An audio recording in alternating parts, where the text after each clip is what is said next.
Est-ce que le bois pourrait protéger les batteries des VE? Le bois? Du bois? Pourquoi du bois? Du bois et une fine couche d'acier. Alors que l'aluminium est le matériau le plus couramment utilisé pour protéger les batteries des VE, des chercheurs autrichiens se sont intéressés à une alternative plus vertueuse.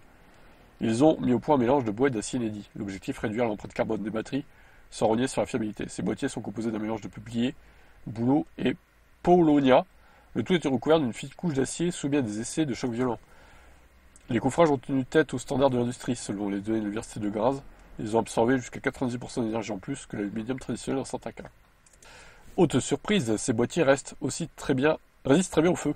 En ajoutant du liège, un matériau naturel aux propriétés isolantes, les chercheurs ont réussi à limiter la température interne de plusieurs centaines de degrés par rapport à un boîtier classique. Ils expliquent que la carbonisation du liège agit comme une barrière thermique. Ok, c'est pas mal.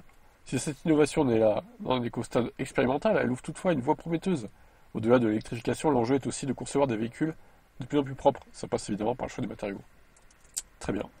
Eh ben, je trouve que c'est plutôt prometteur. Après, bon, est-ce que c'est la priorité? Je ne sais pas. Alors si, hein, évidemment, c'est important de protéger les batteries des VE, mais bon, pour l'instant, la priorité, je dirais, c'est de alléger les batteries, d'améliorer la densité et de réduire les coûts. Voilà, la priorité, les trois priorités principales pour les batteries de VE. Bon, après, bon, ça reste une bonne chose. On verra bien.